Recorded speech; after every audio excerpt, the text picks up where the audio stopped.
ሰላም ጤና ይስጥልኝ እንደምን ቆያችሁ ከቻናል 1 ቴሌቪዥን የሚተላለፍላችሁ የዜና ሰዓታችን ላይ ትገኛላችሁ። ከሀገር ውስጥና ከውጭ ያገኘናቸው መረጃዎች ወደ እናንተ እናደርሳለን። ዜናዎችን እየመራው አብሬያችሁ ቆይታ ማድረግ ይፍራት አጥላው ነኝ። መልካም ቆይታ።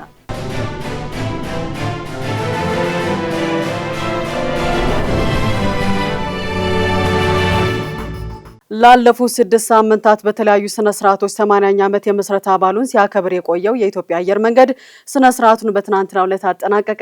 በማጠናቀቂያ መርሃ ግብሩ የተገኙት ምክትል ጠቅላይ ሚኒስትር ተመስገን ጥሩነህ የኢትዮጵያ አየር መንገድ አፍሪካውያንን ያስተሳሰረ የስኬት ተምሳሌት ነው ብለውታል። የኢትዮጵያን ስምና ሰንደቅ ዓላማ በዓለም ከፍ ያደረገው በአቪዬሽን ዘርፍ ቀዳሚው ተቋም ነው ብለዋል። በስራ ዕድል ፈጠራ፣ በውጭ ምንዛሬ ግኝት፣ በጭነት አገልግሎትና ቱሪዝምን ጨምሮ በተለያዩ ዘርፎች ባለው ግዙፍ አስተዋጽኦ የሀገር እድገት ምሰሶ ሆኗል። የኢትዮጵያ አየር መንገድ 80ኛ ዓመት የምስረታ ክብረ በዓል ዘመን ተሻጋሪ የስኬት ታሪክ በሚል ላለፉት 6 ተከታታይ ሳምንታት ሲያከብር ቆይቷል። የቻይና አቶሚክ ኢነርጂ ባለስልጣን የኢትዮጵያን የኒውክሌር ኃይል ፕሮግራም ለማገዝ ፍላጎት እንዳለው ተናገረ። የኢትዮጵያ ኒውክሌር ኃይል ኮሚሽነር ሳንዶካን ደበበ በቻይና አቶሚክ ኢነርጂ ባለስልጣን ምክትል ሊቀመንበር ሊል ጂንግ የሚመራ ከፍተኛ የቻይና ልዑካን ቡድን ተቀብለው ተወያይተዋል። ውይይቱ በኢትዮጵያ የሰው ኃይል ልማትና ተቋማዊ አቅም ግንባታ ላይ ያተኮረ ሲሆን ለኢትዮጵያ ተማሪዎችና የኮሚሽኑ ሰራተኞች የትምህርት ዕድልና የልምድ ልውውጥ ፕሮግራሞችን ማመቻቸት ላይ ስምምነት ተደርሷል። በተጨማሪም በፋይናንሻል ሞዴሊንግ ልምዶችና ጠንካራ ተቋማዊ አቅም ግንባታ ስትራቴጂዎች ላይ ሰፊ ምክክር ተካሂዷል። ይህ ግንኙነት በሁለቱ ሀገራት መካከል ጥልቅ ስትራቴጂካዊ ትብብርን የሚያንጸባርቅ ሲሆን በአቶሚክ ኃይል ሰላማዊ አጠቃቀም ረገድ ለወደፊት የጋራ ፕሮጀክቶች መሰረት ጥሏል። በውይይቱ ላይ በቻይና ብሔራዊ ኒውክሌር ኮርፖሬሽን ምክትል ፕሬዚዳንት ማ ዌይጂንግ እና በኢትዮጵያ የቻይና ኤምባሲ ከፍተኛ ተወካዮችም ተገኝተዋል። የጥራት ደረጃን በኦንላይን የሚያረጋግጥ አዲስ የሞባይል መተግበሪያ ይፋ ሆነ። የኢትዮጵያ የደረጃዎች ኢንስቲትዩት ሸማቾችና ነጋዴዎች የኪዋር ኮዶችን ስካን በማድረግ የምርቶችን የጥራት ደረጃ እንዲያረጋግጡ የሚያስችል IES ቬሪፋየር የተሰኘ አዲስ የሞባይል መተግበሪያ ይፋ አድርጓል። የሚያሰተኛ ምርቶችን ስርጭት ለመቀነስና የኢትዮጵያን ምርቶች በቀጠናዊ ዓለም አቀፋዊ ገበያዎች ያላቸውን ተወዳዳሪነት ለማጠናከር ያለመ መሆኑም ተገልጿል። መተግበሪያው ተጠቃሚዎች ምርቶችን በኦንላይን ስርዓት እንዲለዩና እንዲመረምሩ በማስቻል ሕዝቡ ከሐሰተኛ ምርቶች ይልቅ ጥራታቸውን የጠበቁ ምርቶችን እንዲገበይ እንደሚረዳውም ተጠቁሟል። አሰራሩም የደረጃዎች ማረጋገጫ ሂደቱን በማቀላጠፍ የሀገሪቱ ምርቶችና አገልግሎቶች ዓለም አቀፍ ተወዳዳሪነትን ያሳድጋል ተብሏል። የመተግበሪያ ተጠቃሚዎች ከተመዘገቡ በኋላ ከአፕል ስቶር እና ከጉግል ፕሌይ አውርደው መጠቀም ይችላሉ። ታካሚን ማዕከል ያደረገ የድንገተኛ ቀዶ ጥገና አገልግሎት ለሁለንተናዊ የጤና ሽፋን ወሳኝ መሆኑን የጤና ሚኒስትር ዶክተር መቅደስ ዳባ ተናገሩ። ለዝርዝሩ ሄሮዳዊት ንጉሴ። በጄኔቫው ዓለም አቀፍ የጤና ጉባኤ ላይ እየተሳተፈ የሚገኘው የኢትዮጵያ ልዑካን ቡድን ታካሚን ማዕከል ያደረገ የድንገተኛና ቀዶ ጥገና ሕክምናን ተደራሽ የማድረግ የወባና የሀሩራማ በሽታዎችን በድንበር ላይ የመቆጣጠር እንዲሁም የዲጂታል ጤናና የጤና ዋስትና አሰጣጥ ልምዶቹን ማጋራቱን ከጤና ሚኒስቴር የተገኘው መረጃ ያመላክታል። ኢትዮጵያ ከአጋር ሀገራት ጋር ባዘጋጀችው መድረክ የጤና ሚኒስትሯ ዶክተር መቅደስ ዳባ ታካሚን ማዕከል ያደረገ የድንገተኛ ቀዶ ጥገና አገልግሎት ለሁለንተናዊ የጤና ሽፋን ወሳኝ መሆኑን ገልጸዋል። በተጨማሪም የልዑካን ቡድኑ የወባና የተዘነጉ የሀሩራማ በሽታዎችን ለማጥፋት የድንበር ላይ ቅኝትና የሀገራት የጋራ ቁጥጥር ስራ መጠናከር እንዳለበት መልእክት አስተላልፏል። የኢትዮጵያ ተወካዮች በተቀናጀ የጤና ዋስትና በሰብአዊ አገልግሎትና በዲጂታል ጤና ዙሪያ ከሌሎች ሀገራት ጋር ልምድ መለዋወጣቸውም ተገልጿል። በሌላ በኩል ኢትዮጵያና ባርባዶስ በጤናው ዘርፍ በጋራ ለመስራት የሚያስችላቸውን ስምምነት ተፈራርመዋል። በጄኔቫ እየተካሄደ ከሚገኘው የዓለም የጤና ጉባኤ ጎን ለጎን በጤናው ዘርፍ በጋራ ለመስራት የሚያስችል ስምምነት በሁለቱም ሀገራት የጤና ሚኒስትሮች ተፈርሟል። ስምምነቱ በዋናነት በሀገራት መካከል የአቅም ግንባታና ክህሎት ሽግግር፣ የባለሙያዎች ትብብርና በተለያዩ የጤና ጉዳዮች ላይ በትብብር ለመስራት ታሳቢ ያደረገ እንዲሁም በሁለት ሀገራት መካከል ያለውን የህዝብ ለህዝብ ግንኙነት ለማጠናከር እንደሚረዳም የጤና ሚኒስቴር መረጃ ያመላክታል።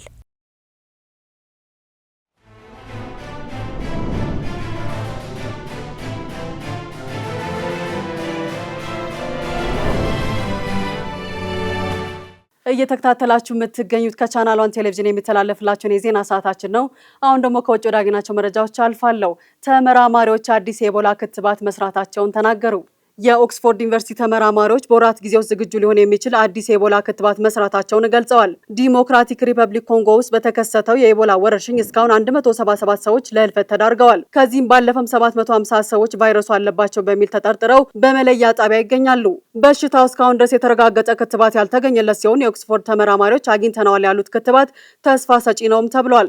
ክትባቱ በእንስሳት ላይ ተሞክሮ ውጤታማ ከሆነ በኋላ ወደ ትክክለኛ ሙከራ እንደሚሸጋገር ቢቢሲ ዘግቧል። በሰሜናዊ ቻይና ሊዩሸኑ የድንጋይ ከሰል ማውጫ ላይ በደረሰ ፍንዳታ ቢያንስ 90 ሰዎች መሞታቸውን የሀገሪቱ መገናኛ ብዙሃን ዘገቡ። የሻንጂ ክፍለ ሀገር ቶንጉዝ ግሩፕ በሆነው የማዕድን ማውጫ በፍንዳታ ወቅት 247 ሰራተኞች በስራ ላይ እንደነበሩ ሺንዋ ዘግቧል። የነፍስ አድን ስራውም ተጠናክሮ እንደቀጠለም ተነግሯል። የቻይናው ፕሬዝዳንት ሺጂንፒንግ የነፍስ አድን ስራው ትኩረት እንዲሰጠው መመሪያ አስተላልፈዋል። በአሜሪካ አዲስ የመኖሪያ ፈቃድ አመልካቾች በቅድሚያ ከሀገር እንዲወጡ የሚያስገድድ መመሪያ ወጣ።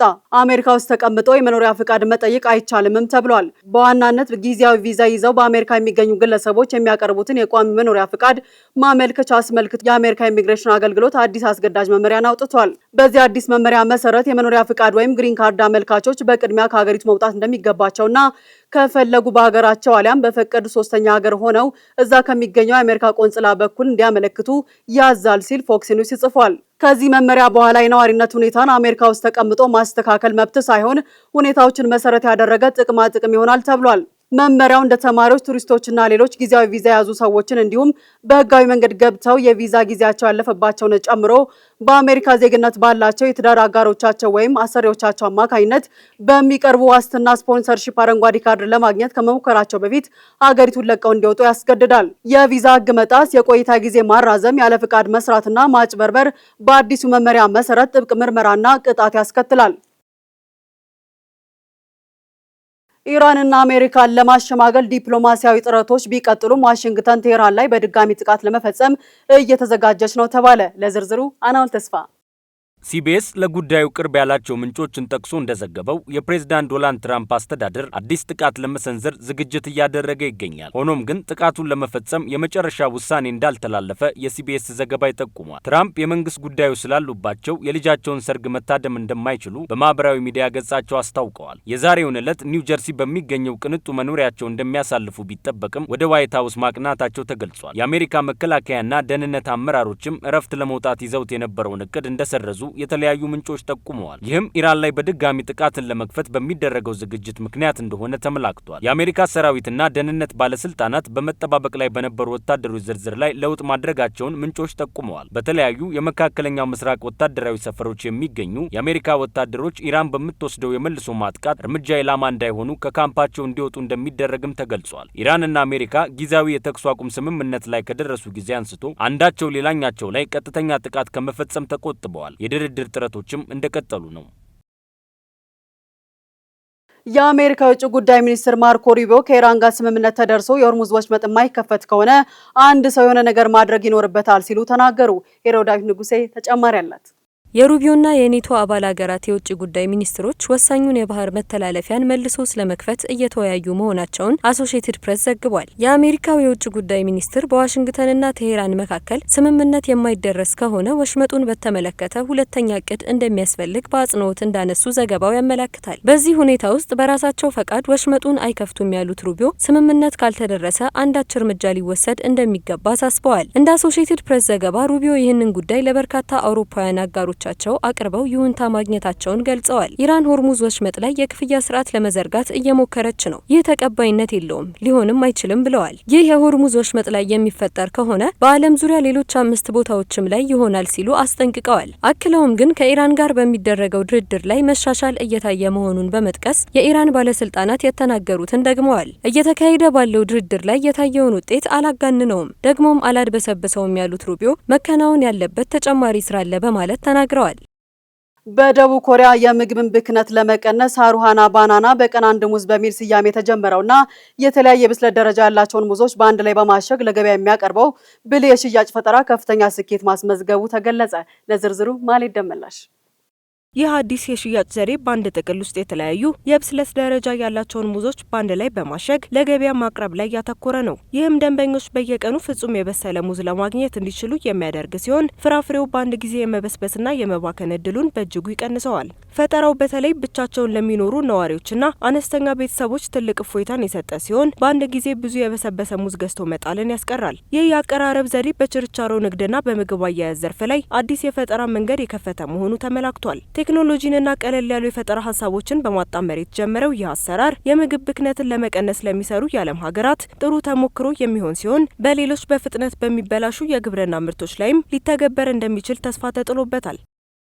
ካገለገሉ እንጨቶችና ከተጣሉ ቁሳቁሶች ግዙፍ የተረት ፍጥረታትን በመስራት የሚታወቀው ዴንማርካዊ የሪሳይክሊንግ አርቲስት ቶማስ ዳምቦ ለመጀመሪያ ጊዜ ስራዎቹን በቤት ውስጥ ባዘጋጀው ኤግዚቢሽን ለሕዝብ እይታ በቃ።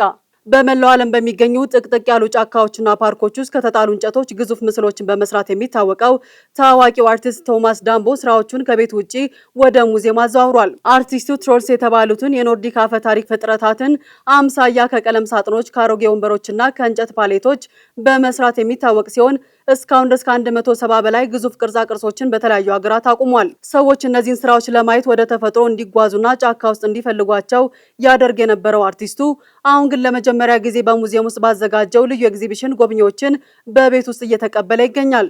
ዳቦ ይህንን ኤግዚቢሽን ያዘጋጁ ሰዎች ለቆሻሻ ያላቸውን አመለካከት እንዲቀይሩና በአግባቡ ጥቅም ላይ ያልዋሉ ቁሶች ምን ያህል የጥበብ ሀብት መሆን እንደሚችሉ ለማሳየት እንደሆነም ተነግሯል። ጃፓን ውስጥ የዱር ድቦች ወደ መንደሮች እየገቡ በሰዎች ላይ ጥቃት ማድረሳቸውን ተከትሎ የሀገሪቱ የቴክኖሎጂ ባለሙያዎች ድቦችን ለማስፈራራት ወልፍ ሞንስተር የተሰኘ የሮቦት ተኩላ ሰርተው ለገበያ አቅርበዋል። በፖላንድ ዋርሶም ሮቦት አሳማዎችን ሲያባርር ታይቷል። ለዝርዝሩ አናል ተስፋ። ሮቦት ተኩላው እውነተኛ እንስሳ እንዲመስል ተደርጎ በሰው ሰራሽ ጸጉር የተሸፈነ ሲሆን ድቦች ወደ መንደሩ ሲጠጉ በሴንሰር አማካኝነት በመንቃት አይኖቹን በቀይ ኤልዲ መብራት በኃይል ማብራት ይጀምራል። በተጨማሪም ሮቦቱ ጭንቅላቱን ወደ ግራና ቀኝ እያወዛወዘ የሰውን ጩኸት፣ የተኩላ ድምጽና የጥይት ተኩሱን ጨምሮ 50 የተለያዩ የሚያስፈራሩ ድምጾች የሚያወጣ በመሆኑ በአሁኑ ወቅት የሮቦቱ ፈላጊ ገበሬዎችና ከተሞች በመብዛታቸው ምርቱን ለመግዛት የ3 ወር ረጅም ወረፋ ተይዟል። በሌላ ዜና ሰሞኑን ሮቦት በፖላንድ የዱር አሳማዎችን ከከተማ ማባረሩ መነጋገሪያ ሆኗል። ኤድዋርድ ዋርቾክ የተባለ አንድ ሰው መሰል ሮቦት በፖላንድ ዋና ከተማ ዋርሶ በሚገኝ የመኖሪያ መንደሮች ውስጥ የዱር አሳማዎችን ሲያባረር የተቀረጸና ማህበራዊ ትስስር ገጽ የተለቀቀ ምስል አነጋጋሪ ሆኗል። በዋርሶ ከተማ የዱር አሳማዎች በብዛት መታየታቸው አሳሳቢ ችግር እየሆነ በመምጣቱ እንስሳቱን ያለምንም ጉዳት ወደ ጫካው መልሶ ለማባረር ይህ ያልተለመደ የሮቦት ዘዴ ስራ ላይ ውሏል። የዱር አሳማዎች በተደጋጋሚ ምግብ ፍለጋ ወደ ከተማዋ የተለያዩ አካባቢዎችና ተሽከርካሪ ማቆሚያዎች የሚገቡ ሲሆን በሰፊው በተሰራጨ ምስል ላይ ኤድዋርድ የተባለ ሮቦት አሳማዎችን በተጫዋችነት ስሜት ግን ደግሞ በቁርጠኝነት ሲያሳድዳቸው ታይቷል። ሮቦቱ ሰው ሰራሽ አስተውሎትን የሚጠቀም ሲሆን እንስሳቱ ፈርተው ወደ ጫካ እንዲሸሹ ለማድረግ እግሩን መሬት ላይ የመታ ከዚህ ሂዱ እያለ በፖላንደኛ ሲጮህ ተሰምቷል። የቻይናው የቴክኖሎጂ ድርጅት ዩኒትሪ ምርት የሆነው G1 ሞዴል ሮቦት የሆነው ኤድዋርድ በአሁን ጊዜ በማህበራዊ ሚዲያ ላይ ከፍተኛ ተከታታይ ያለው ተጽዕኖ ፈጣሪ መሆን የቻለ ሲሆን አብዛኛውን ጊዜ የስፖርት ቦርሳ አንግቶና የአልማዝ ፈርጦች ያሉት ሮሌክስ የእጅ ሰዓት አድርጎ ከተማ ውስጥ ይንቀሳቀስ እና ከሰዎች ጋር ሲያወራ ብዙ ጊዜ ይታያል። ኤድዋርድ የዱር እንስሳትን የመቆጣጠር ስራውን ከማከናወኑ ባሻገር በፖላንድ የጠዋት የቴሌቪዥን ፕሮግራምና የዳንስ ውድድር ላይ በመቅረብ ትልቅ ዝናን አትርፏል። ዘገባው የቢቢሲ ነው። ከአንድ ቻይናዊ ሆድ ውስጥ 10 ሴንቲሜትር ስፋትና 13 ሴንቲሜትር ርዝመት ያለው ጠጠር በቀዶ ሕክምና ወጣ። ጠጠሩ ለ3 ዓመታት በግለሰቡ ሆድ ውስጥ መቆየቱም ታውቋል። ጸጋኔ ተሰማ ተጨማሪ አላት። ኦዲቲ ሴንትራል እንዳወጣው ዘገባ በእርሻ ስራ የሚተዳደሩ የ56 ዓመቱ ቻይናዊ 1.3 ኪሎ ግራም የሚመዝን እጅግ ግዙፍ ጠጠር በሆዳቸው ተሸክመው ኖረዋል። ምንም እንኳን እርሳቸው በተደጋጋሚ ህመም እያጋጠማቸው መጠነኛ ማስታገሻ እየወሰዱ የመሽናት ችግር ሲያጋጥማቸው ችላ እያሉ ቢያልፉትም ህመሙ ግን ከዕለት ዕለት እየተባባሰባቸው ቀጥሏል። ይህ ተደጋጋሚ በህመም የመተኛታቸው ነገር ያሳሰባቸው ቤተሰቦቻቸው ጫና አድርገውባቸው ወደ ሕክምና ተቋማት ሲወስዷቸው ታዲያ የሰሙትና የሆነው ክስተት እጅጉን አስደንጋጭ ሆኖባቸዋል። ለህክምና የሄዱበት የጓንጉዶንግ የህክምና ዩኒቨርሲቲ ሆስፒታል የህክምና ባለሙያዎች በቅድመ የራጅና የላቦራቶሪ ምርመራ ያገኙት ውጤት በፊኛቸው ውስጥ የሽንት ፍሰት እንዳይከናወን በካልሲየም ክምችት ወይም ጠጠር መዘጋቱን የሚያሳይ ነበር። ይህን ተከትሎ የህክምና ባለሙያዎች ቡድን ተዋቅሮ ረጅም ሰዓት በፈጀና በጥንቃቄ በተከናወነ ቀዶ ህክምና 10 ሴንቲሜትር ስፋትና 13 ሴንቲሜትር ርዝመት ያለው ክብደቱም 1.3 ኪሎ ግራም የሚመዝን ጠጠር ወይም የካልሲየም ክምችት ሊወጣ መቻሉን ኦዲቲ ሴንትራል አስታውቋል። ምናልባትም ግለሰቡ ከዚህ ጊዜ በላይ ያለ ህክምና ቢቆዩ በህይወት የመቆየት እድላቸው አሳሳቢ ነውም ሲሉ ባለሙያዎች ተናግረዋል። ዊሽ ዩ ዌር ሂር በተሰኘው የቴሌቪዥን የጉዞ ፕሮግራሟ የምትታወቀው ዝነኛው አቅራቢ ጁዲት ቻርመስ በ90 ዓመቷ ከዚህ ዓለም በሞት ተለየች። የቤተሰቦቿ አባላት ባወጡት መረጃ ታዋቂዋ ቴሌቪዥን ኮከብ በህይወቷ የመጨረሻ ዓመታት በአልዛይመር ወይም የመርሳት በሽታ ትሰቃይ እንደነበር አስታውቀዋል። ዊሽ ዩ ዌር ሂር በተሰኘው ታዋቂ የጉዞ ፕሮግራሟ ለብሪታንያውያን የበጋ ረፍታቸውን የት ማሳለፍ እንዳለባቸው ትመክር የነበረችው የለንደን ITV ዝነኛ አቅራቢ እረፍቷን አስመልክቶ ቤተሰቦቿ ባወጡት መረጃ ጁዲት ቻርመስ ምሽት ላይ በቤተሰቦቿ ተከባ በሰላም አርፋለች ብለዋል።